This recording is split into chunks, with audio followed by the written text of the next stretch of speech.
sales organization, you want 60% or better of your business coming from referrals. And so now I'm learning that things are not so straightforward like that. That's coming with time, maturity, emotional intelligence. I started getting into the environment of hunting at 7. Oh, wow. Because I started to shoot the bow, bow and arrow and learning that. What I learned is that people don't like the scripted version of you. Well, guess what? That building was 100% leased, fully spoken for prior to certificate of occupancy.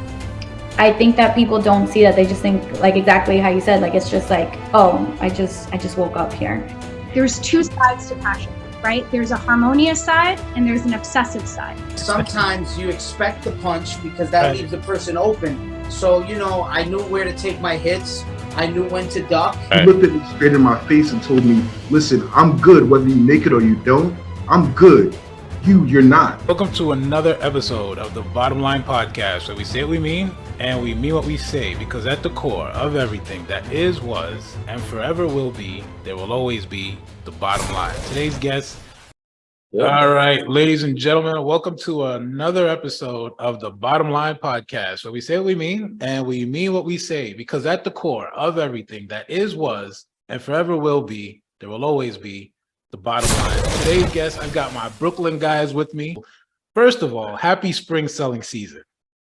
First and foremost, happy spring selling season. Yeah. And I think I got the right guys today to kick off the spring selling season, guys who are actually out there killing it in the game, regardless of the current interest rates and what's going on, throughout the economy, right? Today's guest is Julio Reyes, co-founder and owner of Reyes and Elsamad out in Brooklyn, and Arya Rostampour, coming by way of LA/Persia into Brooklyn, right? And we've been looking at different perspectives and different ways for us to really attack the market. And we've just been kind of talking about how things have been changing, I'd say up to date, right? And how you guys are able to integrate some of these changes.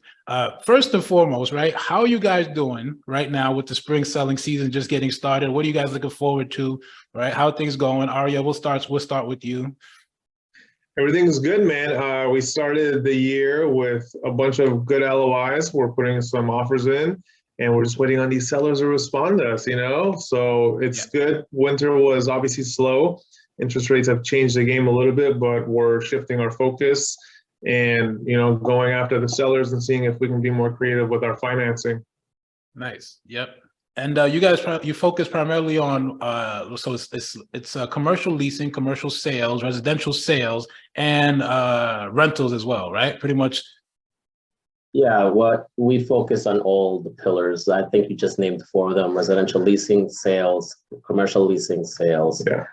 There is no, as an agent myself, and we have many hardworking ones out there in this tough market. You got to somehow be a master of all. I mean, but not, find your niche, but at least if it's slow on one side, let's say a sale takes forever to close in today's environment, do a rental here and there, And we don't, as our company, we don't focus or are super strict on just a niche. If you're happy doing a sale for a 2-family home or a condo, just do it. We're going to support you and all that. So it's just the market, it's a little bit slow out there for some, but I never say it is slow because we basically push all types of those pillars that we just said, Yeah. So that's what's interesting, right? Because a lot of agents will get stuck. I remember when I first started, I was getting my feet wet just with rentals.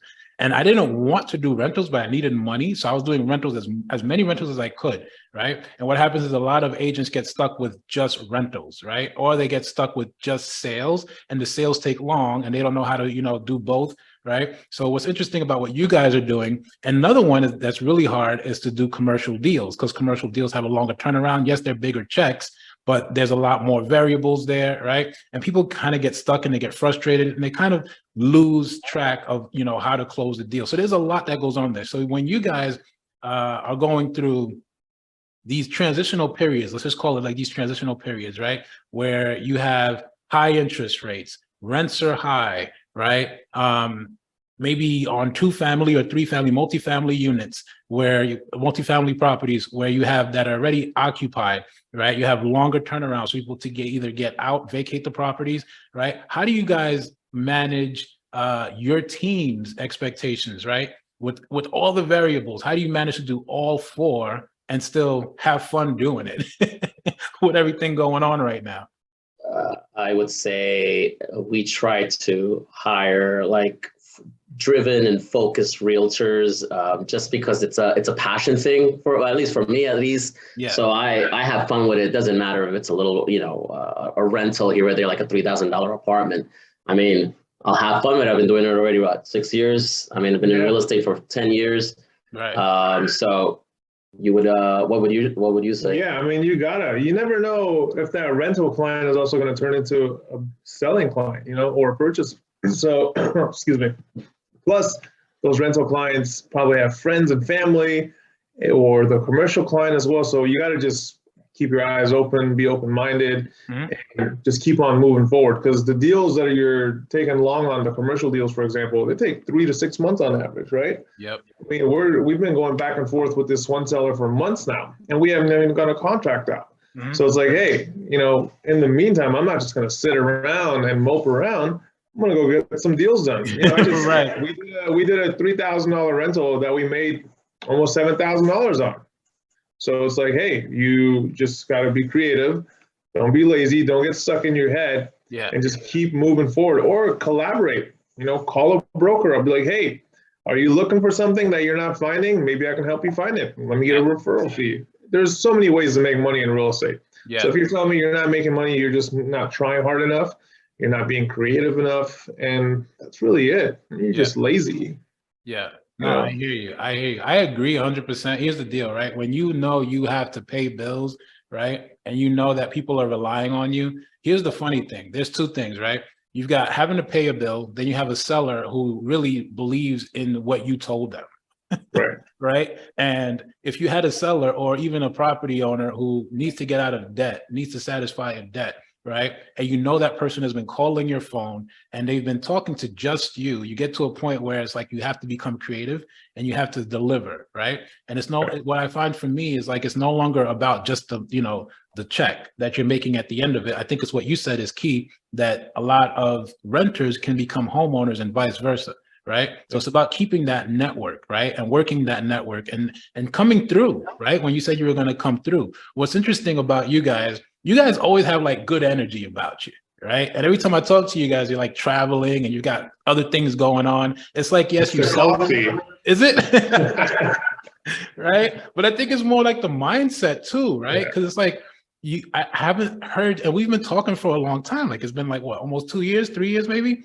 Yeah. I haven't heard you guys slow down at all. You're still traveling, right? You're still closing deals. You're still looking to expand, right? What is it that that keeps you going besides the coffee? What excites you about the direction the market is heading in that keeps you guys going? I would say, piggybacking off of what you said, that rental could turn into a potential sale or a referral.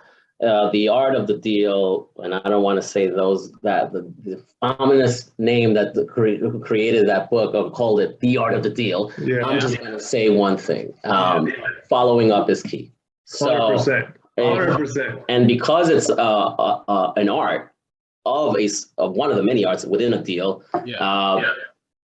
it's like you expand and then you meet people in Miami or California, or you try to meet people in those states or Texas, whatever other state. And this is how we expanded recently into Jersey. And I'm trying to get something going in Florida, Miami, where everything is a network, everything is a potential deal, everything is just a simple follow-up, because the reason why we're trying to be successful is that because there's sellers in every state, there's investment sales in any little corner of the United States. Those are always leads, and they always ask you, do you have a base over here in California? Do you have something in Jersey or New York? And I'm also pressured to actually expand because we do have this growing business. And so the company in itself is expanding with like-minded individuals that are also hungry as us, and that's what keeps us energized. It's actually, for me, I get energized because of this guy with his large coffee. Always large. Right. You gotta have some, right? That's energy breeds energy. Right. Well, look, bottoms up to you guys, right? Because cheers. That looks like a tall or a venti. Is that a venti over No, there? I call it a large. We don't want to get into the whole argument about a venti, because in Creole, venti, vet, you know what I'm saying? Vent is 20, ounce, right? Right? 20 ounces is what it is. But anyway, yeah. We got to get somebody who speaks Italian to get on so we can understand what venti really means, right? That's true. So that's basically how I wake up in the morning. I try to feed off of everybody's energy. Otherwise, we would have been closed off a long time ago. But that's not naturally who I am. I'm full of energy, man. Try to put it somewhere, you know? No, I think that's one of the most important things, because you have like the external factors that can impact you negatively, right? The weather, right? Somebody's attitude, right? A deal that's pending that falls through because you have, or they cleared a close that didn't get cleared yet, right? The offer, right? That is still pending being considered. The lawyers, the attorneys, right? There's so many variables that are like out of your hands, right? And you have to continue to be positive, and you have to continue to like pursue other. I think the key word that you said is opportunity, that you didn't say, but you alluded to, is opportunity, right? It's opportunity. There are always opportunities, and that's what you're finding. And that's what's helping you expand. You find opportunities in those in those other locations, right? And so what's interesting about that, it is an art. I think it's an art. Yeah, it's an art, right? Did you want to say something, Arya? Just gratitude in general is what keeps me going. And honestly, the follow-up, what he said, is super, super important. I mean, if it's the one thing I can tell everybody who's in the business, if you just step up your follow-up game, you're successful regardless. Because I've been in the business for almost 13 years now, and there was obviously times where my follow-up game wasn't the best. And I've shifted that, and it's just brought me so much success. And it's crazy. I mean, one example was one of our clients. He had given me a couple of people to call, and I called this individual. He's like, I'm not interested in selling. I'm not interested in buying. Right. I'm like, cool, all right. So then I sent him a complete different deal to throw him off. He's in a commercial warehouse industrial space. I sent him actually that West Village property I told you about. I'm like, hey, I know this isn't up your alley, but this is a great deal. What's the price tag? What's the price tag on that West Village property? This one is going in the $5.5 million range. It's off market. Next door sold for $9 million, you know? Yeah. The neighborhood is from $6 million all the way up to $30 million for townhouses. Yeah. But long story short is, I kept on following up with him. Next thing you know, we're meeting at this one property. He's like, I'm not interested. Send me something bigger. And then he ghosted me for almost 2 months, but I still, every week, hey, how's it going? There you go. New Year. Happy Hanukkah. Happy. Right. No response. You would think I'm just having a conversation with myself. Yeah. The whole time. And I'm like, all right, eventually he's going to say something. And or I call him, and then I get the, can I call you later? I'm like, of course. Have a great day. Disappears for another month. And then eventually he reaches back out. He's like, hey, man, sorry you've been busy. I send him a warehouse that this gentleman sends me for $30 million. A couple of days later, we're writing an offer up for it. Wow. So if I didn't follow up with it, if I just gave up and I'm like, all right, this guy's been ghosting me, let me just move on to the next, I would have never had that opportunity. Right. And God knows he would have probably also not wanted to work with me, because he's like, man, this guy is hungry. He does not stop. I keep on saying no, but he's like, hey, you know, like, fine. Yeah. You have to. You cannot get discouraged, especially in this business. You just gotta keep going. So that's the word, right? It's like persistence. You got to be persistent, right? And you got to. This is a funny thing about it too. Is like it sounds like you left your feelings out of it completely, right? Because that's happened to all of us, right? Where it's like, don't take it personally. No, the feelings away. This is not an emotional game, you know. Like this is. That's exactly it. Logic. Yes. In residential, yes. Yeah. No, but also when you feel, and this is one of the biggest things of why being a broker within the commercial world is tough, because it's not an overnight success. You don't pick up a phone and cold call and hey, poof, there goes a deal in $100,000 or $200,000, whatever the sale commission would possibly be. It won't happen overnight.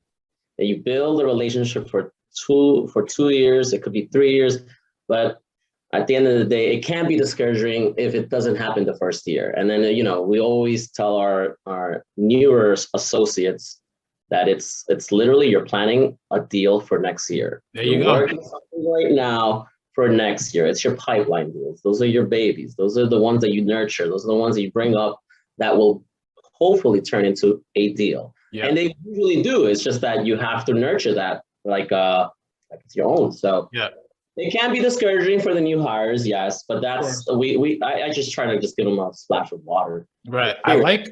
I like that approach.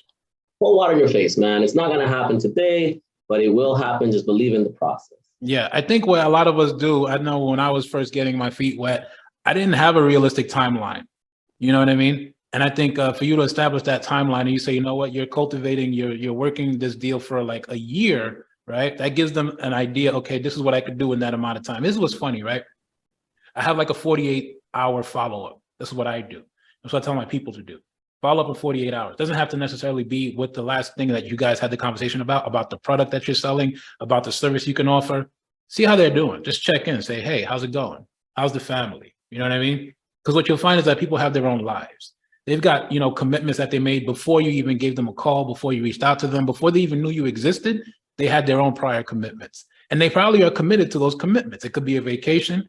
It could be going through a divorce. You know, they could have a new addition into the family. Maybe they're transitioning to a whole other neighborhood, a whole other, you know, part of the world, right? COVID happened. A lot of people started relocating, right? So there's a lot of, when I talk to people I follow up, I find out somebody left Brooklyn and moved to Texas, right? Because you can get like a mini mansion for $400K in Texas, right? You can get it for $400K. Right? So it's like, and they just, I never knew, they completely like shut down their social media accounts, right? And they went through a whole transition and they went through a tough time because they lost their job.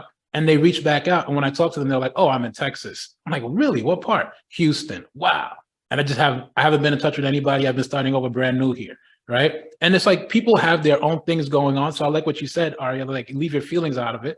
Right. Leave, you know, the emotions, leave your emotions at the door. Because at the end of the day, it's not about you. It's not about the deal even. It's about the person. It's about the, you know, the seller. It's about the prospect. It's about that owner. You know what I mean? I think what most people get a little bit, I guess, frustrated about too, is that it does take a long time to close a deal.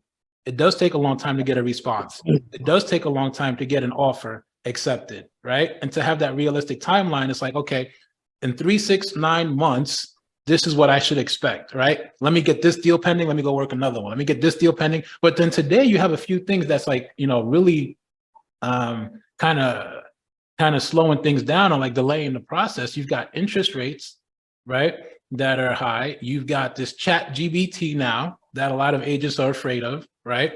And I know a lot of people feel like, you know, real estate agents are not necessary, right? They don't want to pay a commission. A lot of them are talking, they don't want to pay a commission. How do you guys respond? Or like, what do you feel like? And I'm saying feel like, oh, like your gut, right? Like your gut. What do you feel like agents need to do differently when it comes to tech, right? Because it's like, it's hard to understand tech. Well, let me interrupt you there. I think even though there's huge advancements within the AI world, and now there's more companies trying to compete against ChatGPT, so all of this plethora of investments appear out of nowhere because now they're trying to compete against this big behemoth in what probably would change the culture within 5 years automatically. I'd still say it's like the art of the deal. You may use ChatGPT in an email or in a pitch, which is fabulous because a lot of agents have a hard time, especially if English is not your first language. Mm-hmm. Let's say you are from South America and you're a realtor in New York. You know, you have mixed cultures doing real estate. That is great. I think AI would help us cultivate a better email and, be creative. It gives you, nuances that you may not clearly have in, at the top of your mind while you're typing an email. Right. But remember one thing, I think cultivating a relationship is a human thing. You can't, I don't think that would ever be replaced unless we have robots walking amongst us that are looking like some sort of Will Smith movie comes to mind. that Will I Am thing. Remember that? I, Robot, yeah. Honestly, I think it's great for now. We could use this as a tool. However, I think, like he said, it's an emotional battle where I don't think AI would probably ever replace the human psyche and our nuances as a species, right? I think I'm going a little bit too James Cameron here, or some sort of a futuristic movie in my mind. But this is what it is because it's the reality, guys. Right. Your thoughts? Because I could go on a tangent here. Yeah, no, same. I'm not big on tech. I still think the human interaction is extremely important. Yeah. Most of my clients, we talk. We don't even text. I call them. I FaceTime them. So that human interaction is extremely important. And no matter, ChatGPT is great. It types things up for you. I still haven't used it, but somebody told me about it. I was like, oh, that's cool. That's great. Like, I don't think I'm going to be using it anytime soon. Right. But I'm sure if I needed to create something really intricate and like fancy, maybe I'd give it a shot. But my clients trust me and they believe in us and they know that we're good at what we do. We're great at what we do. And it's because of the relationships we've curated over the times, Yeah. Like my clients, they don't even look at the properties. They just have me write an offer because they know I'm not going to write an offer or present you something that's not a good deal. Right. I've worked with you long enough. I know how you think. I know what you like. I know what you don't like. And no robot's ever going to be able to really replace that. Yeah. And if it does, hey, it is what it is, Yeah. I'll be chilling with my coffee, still smiling. Right. I think like, robot, go get me a coffee, Yeah. I think of the Jetsons, man. I don't know what generation but I grew up on the Jetsons. I grew up on the Flintstones. I definitely love the Jetsons. You know what I mean? Like, so it's like we're supposed. I'm a little. I grew up on Fast and what was it? Back to the Future. Michael J. Fox. Yeah. You know what I mean? So it's like. I'm looking forward to where we're headed in the direction, but I'm kind of disappointed because our cars aren't flying yet. You know what I mean? Like I'm really disappointed. Imagine everyone driving in the sky. They can't drive on the road. You think they're going to be able to fly? Accidents nonstop. That's why they haven't done it because they could do it. Yeah. But I can barely walk. People can barely walk. You want them to operate a moving missile? Yeah. No. Hell no. Right. So there's that movie with what was that guy? I think it was called 9 or Oceans. Oh, you're talking about Bruce Willis? Bruce Willis, yes. The Fifth Element. The Fifth Element. Remember that? Thank you. Jesus, I gotta take you to one of these. Yeah. Let's go, baby. That's what I automatically think about, like flying in the sky, and then But at that point, everything would be AI operated. How about that? Yeah. But you can integrate it, right? Like I think you can use it to write an offer. You can use it to that kind of stuff is good. Like, hey, why don't you type up an email for me and send it out to 500 people? That's great. But it's also like, let me say something, guys. It's also like you're dumbing down your mind, yourself, because you're depending on an AI to actually create an offer. The hell with that. I would say AI actually would help us draft an email and curate it a bit so that the human mind has to be worked at. I mean, it's a muscle. That's why I disagree with this. I don't think it will ever per se take a huge effect in real estate, because what else will we do? I mean, I guess you pump into it a bunch of 1,000 emails that you get online of all of these homeowners and then send a bunch of emails. Period. I think that could be a good tool, a use case, but other than that, I think the human will still. Yeah, I kind of agree with you, but I don't want to agree with you. But I kind of agree with you because I don't remember anybody's phone numbers anymore. You know what I mean? So I do kind of agree with you. I still do, but it's getting harder and harder the older we get. Yeah. Tell me about Persia, Arya. So tell me about Persia a little bit, right? Because I think you said to me, I think we talked a couple of weeks ago, and you said it's a different year, right? It's a total different year. I forgot. They go on they base their calendar on, I forgot what it's called, but it's a total different calendar. But I was my background is Persian. So I wasn't born there. My parents are from there. I've only been there once.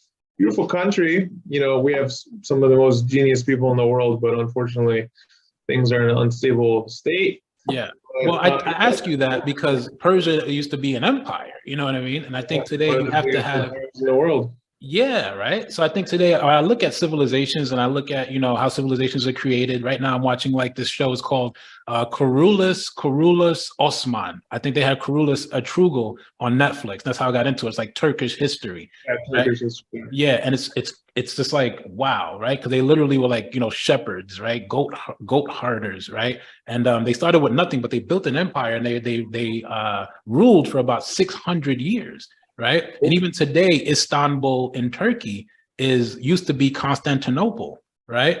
And that's for me is like, you know, the mindset that we need to have today. It's no longer just like, let's just, you know, get a listing on a block. Let's get a listing on a street. Let's get a listing, you know, in a zip code. It's like, no, let's get national and then let's go from local to global. You know what I mean? And how do you do that? What kind of mindset do you have to, you know, have and incorporate for you to get there, right? One of the things I wonder, because you guys, you know, you're coming from LA. So like a lot of New Yorkers aspire, you know, when I was coming up in the city, I want to say 2009, 2010, you had a lot of actors coming into real estate, and they were doing real estate part-time in between gigs, you know. Some of them were bussing tables, working on Broadway, right? So a lot of them aspire to live in LA. They wanted to live in LA so they can get closer to Hollywood. But you're coming out of LA and into Brooklyn. How was that transition for you, right? Were you making that transition, looking at it from like, yo, this is easy peasy, I can eat this up because LA is such a, you know, different market? Or how was it for you? I think New York is definitely a harder market to break into, big time. But the transition, it wasn't that hard. You know, I'm not trying to be overly confident, but I have my way with people, and you know, I'm good at building relationships. I started building relationships with a lot of brokers and agents. And New York, I became bi-coastal at the beginning of 2018. I had been in LA and I was just getting over it. I was like, you know what? I felt like I did everything I could. I had a lot of success, and LA made me, you know, who I am in the business. You know, I've learned a lot. I did tons of transactions with some of the biggest brokers in the business. They're still out there, and it was a huge shift because over here, a lot of brokers don't want to work with other brokers. You know? Yeah. It was wild. I was like, man, like, what if I help you find some deals that you don't know about? And they're like, no, good. I'm like, well, you didn't know about this property before I mentioned it to you. Right. So that was a little challenging at the beginning, but then I'm like, you know what? It is what it is. It looks like I got to be sharkier than ever. And hey, let's play. Yeah, let's play the game. I'm a nice guy, but I can be a savage too, you know, and I'm here to win. I'm not here to just, I don't do this to push a rap forward, just like Kanye said, you know. I'm here right. you know? Yeah. So, but I'm up for it. I'm up for the challenge. I'm blessed to be with Julio. How did you connect? How did you two connect? So I was working in a pretty good team in Compass, really happy with them too. And it was a launch of we had a 400 unit building in Astoria waterfront. And Julio happened to be one of the lovely people that I toured. And he was just like love at first sight. He saw me like, man, this guy is great. He just like asked me out on a date, and then he offered me a great position, and here we are, you know? Yeah. Well, we met at the property and we stayed in touch. We were originally, you know, planning on referring deals to each other, which he referred me some clients. And as I was thinking, I'm like, man, I should hit this Julio guy up and be like, why don't I come work with you and bring it to the residential side? And before I could even bring it up, he made the offer to me. It's like as if we were thinking the same thing at the same time. And I couldn't be happier. This guy's a genius. He knows a lot. Even though he's been in the business shorter than me, he is a wealth of knowledge. No, this guy, you know, he knows a lot. You know, he knows a lot of people. He's very creative. And I'm fortunate to be working alongside with him. I mean, just like he says he gets energy off of me, I get energy off of him. I enjoy coming to the office on a deal. Like we're here every day together, you know? Yeah. You know, he knows my wife. My wife loves him. And no, it's great. I couldn't be happier. The two of us have a very, very bright future. So bring your sunglasses because it's going to be right. We're going to crush it. We're already crushing it. We're writing offers that we haven't written before. We're rubbing elbows with billionaires, with huge corporations, and they're all interested, very interested. Why wouldn't they be? You know, it's Julio and Arya. You know? Love that. I love it. I love it. You had your recruiting hat on, Julio, it sounds like, right? Like you're always recruiting, you're always like meeting people, you're always talking to people, you're always networking. What's funny about you, I think the conversation we've had previously was like you didn't really choose real estate, right? Like it wasn't really the thing that made you tick. You kind of fell into it, kind of, right? And you're like naturally good at it, right? So how was it when you met Arya? Like when you guys started to really say, because you can't really do business with just anybody. right? You don't know if it's going to work half the time. It's like relationships have this 50-50. How did you know Arya was going to be a good fit? And what is it that you saw in him that said, you know what, we can expand, we can work together? Well, it's the, I would say it's the tenacity. You could tell somebody if they're really focused on their job when they're touring clients at a, at this residential. It could be any type of property, but when you're doing it the right way, knowledgeable, cordial, in a way graceful, actually getting clients selling what you're selling, which is part of the objective here, right? Yeah. I'd say, okay, he has all the tools that I need as that 50%, what the agent should be, which is that knowing how to sell and speaking the right language.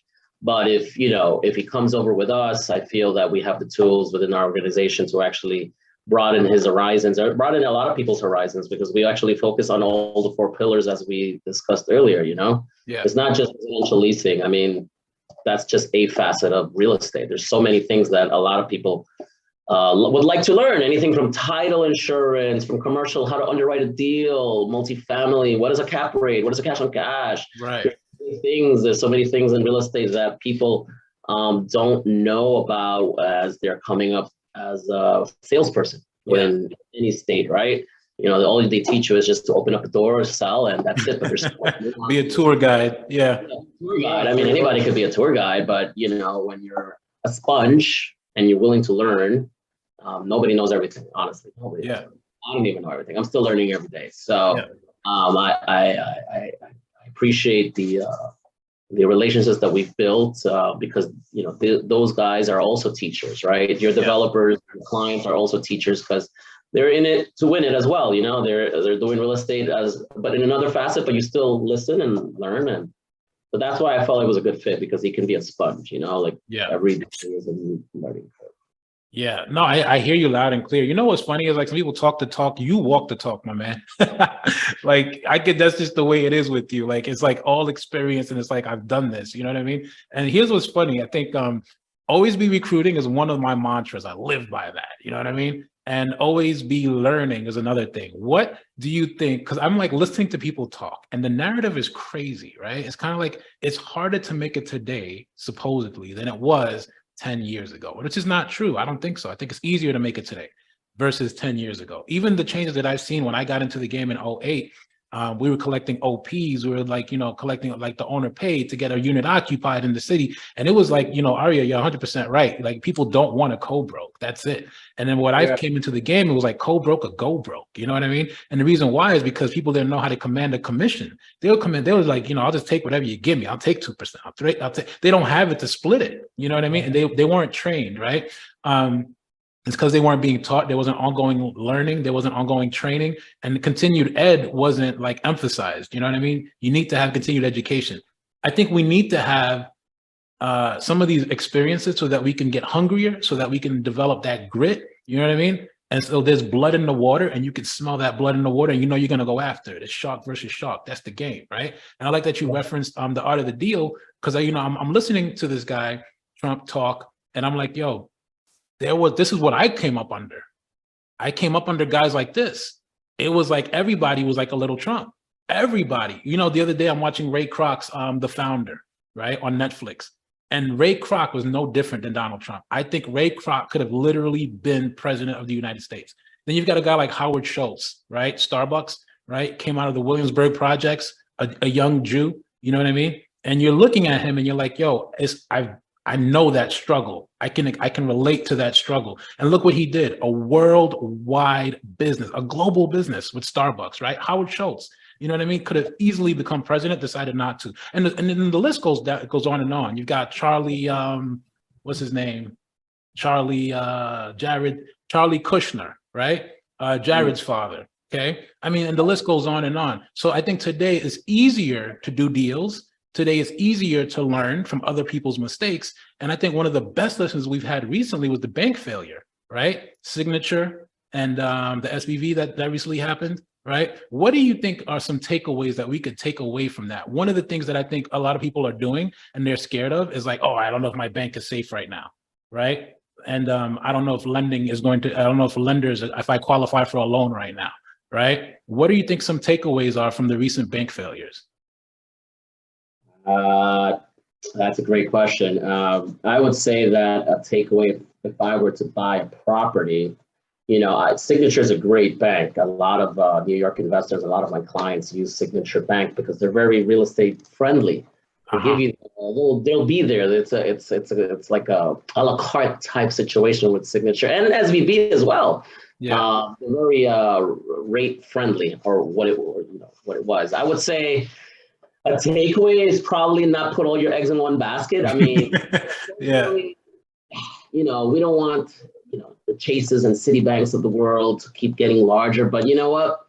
Those banks are just too large to fail. But who's to say they won't? But right. Would spread some of your eggs in all the larger banks. A lot of my clients or developers used Signature, and the FDIC insures up to $250,000 only, but some of these guys have a couple of million in there. Right. And you don't want that stress at night. It's like, okay, I'm insured for $250,000. What about the rest? So takeaway, that would be the initial takeaway.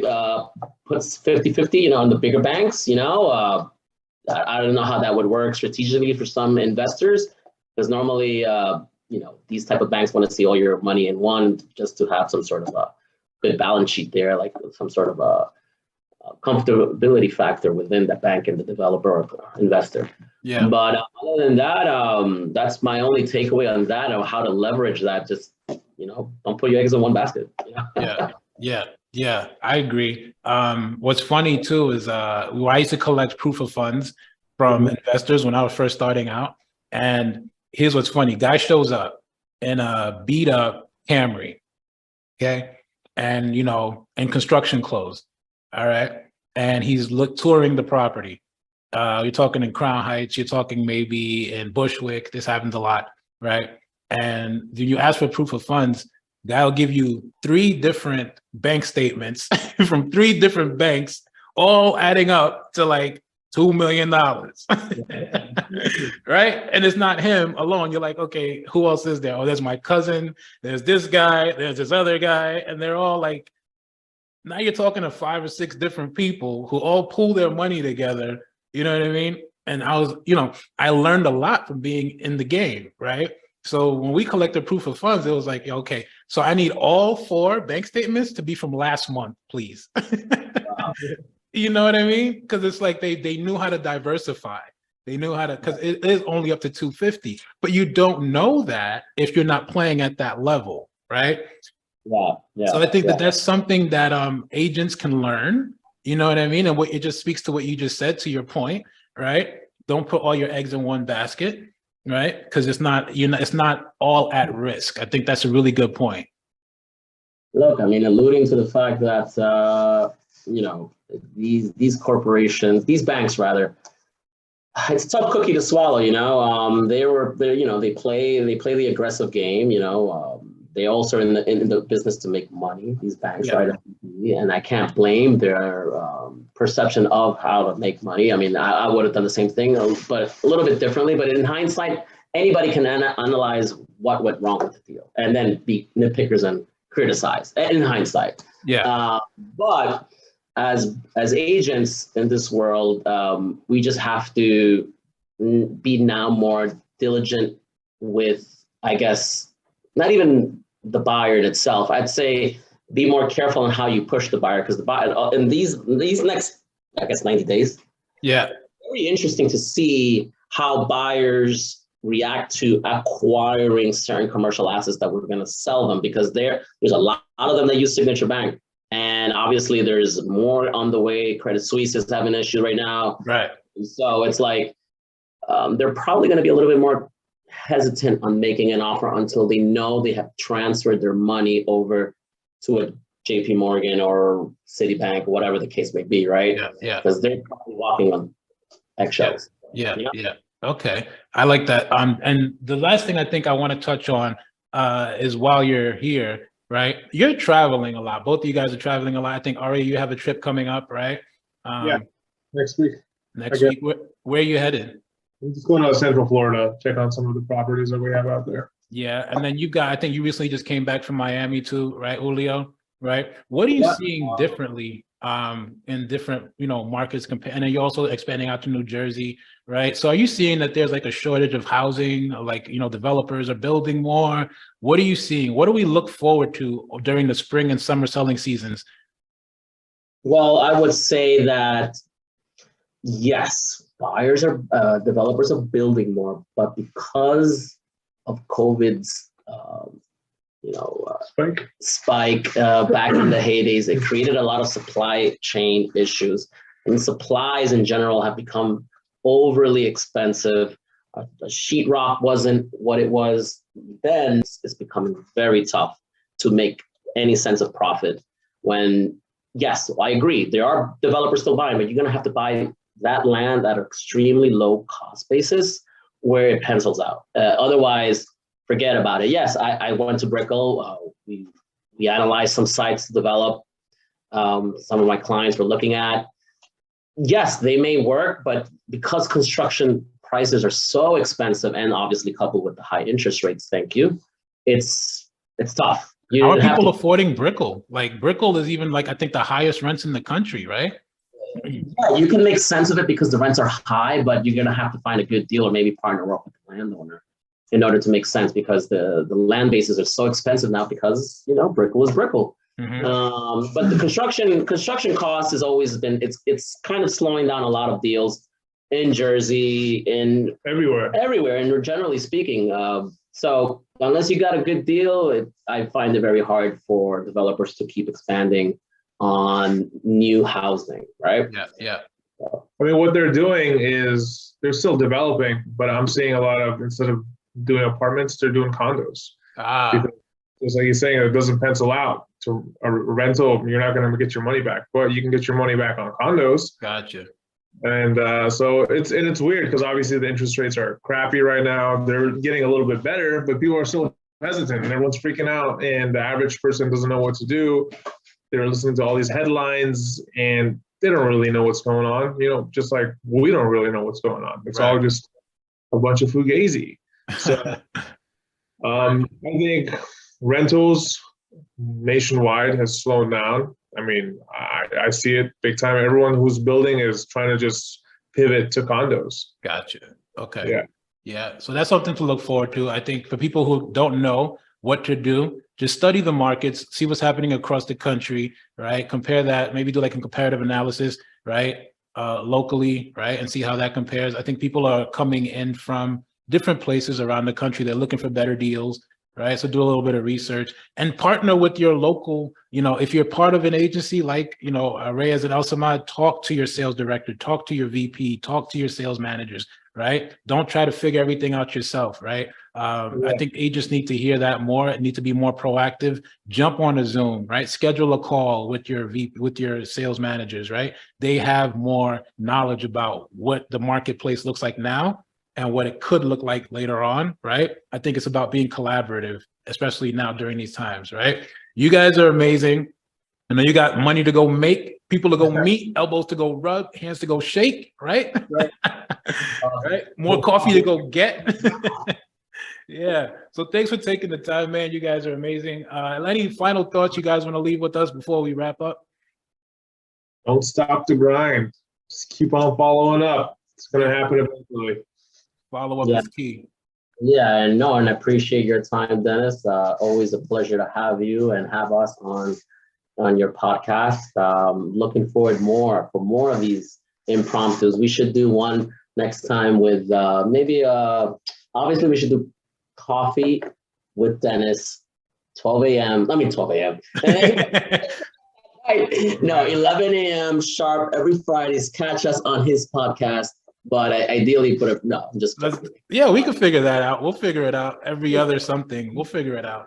Like every other Friday. Yeah, it's always interesting to understand what the current interest rates are. It's a nice show that we're living right now. It's not nice for a lot of investors, but it's a show that we all learn. I mean, hey, it's part of the game. Transactions are going to happen regardless, and I'm sure everyone's already seen it. Interest rates used to be 18% back in the heyday. and now we're this low, all this nonsense. You got to just keep on moving forward. You know, like, what are you going to do? Postpone joy, postpone your life? Right. Happen. You just got to keep on going. It's just how it is. Okay, the market has changed. You got to change, you know? You gotta change. You just want to be stagnant and like live in the past. Yeah. And one thing we didn't touch on, I think I just want to mention this real quick. I'm going to big you up real quick, Julio. What you've done, I think, is amazing, right? And I just want to, piggyback on what Arya is saying. You are a genius in the way that you use real estate as a stepping stone to branch out into other businesses, right? And I think that that's something that a lot of agents are not doing because they're not even thinking about it. They're just thinking about closing the deal, right? But you branched out into the tech space, right? And you've been working with VCs and other investors. Do you want to talk about that a little bit before we wrap up, or? On a new show Friday, 11 a.m. bi-weekly with Dennis. No, I'm kidding. Yeah, I mean, hey, I'm already sponsoring his podcast here, which I love it. I love your podcast. Great. Yeah. You have a lot of entrepreneurs on there. With that said, entrepreneurship, yeah, man. I mean, at the end of the day, I fell into real estate, going back to what you said at the beginning of the podcast. I honestly need to keep my brain active. It's a muscle, which is, again, AI. I don't like it so much. And so with that said, VCs are being hesitant now to lend, obviously, because SVB went down. I did venture out into some tech apps. I can't mention their names right now, but it's been interesting. It's a good ride on how to raise money. Even though I've been raising money in real estate is one thing because everybody's more safe with the bricks. You know, it's real estate, it's an asset, it's there. You can make sense of it. Yeah. It's a digital asset. So with tech, what is that? What do the people say? Like 50% or 80% of tech startups fail? I don't even know the statistics, but it's not good. Right. Not good. Real estate is pretty easy, man. If your cash flow is there and your rate, if you can pay off your loan, that's it. Yeah. And there's a little value outside. So tech side has been interesting. We can that's my 2 cents on it. It's hard to raise money in tech, but when you have a good idea, a good structure, people will rally around you. Yeah. So that's been fun. Love that. Well, again, yeah, guys, like at the end of the day, don't just think about what you're doing in real estate. Think about why you're in real estate. Think about how your money can make money, right? And that'll help you grow as an individual, as a professional, right? And also in your community, right? So this was amazing. Thanks for taking the time again, guys. This was the Bottom Line Podcast, where we say what we mean and we mean what we say, because at the core of everything that is, was, and forever will be, there will always be the bottom line. Thanks for having us.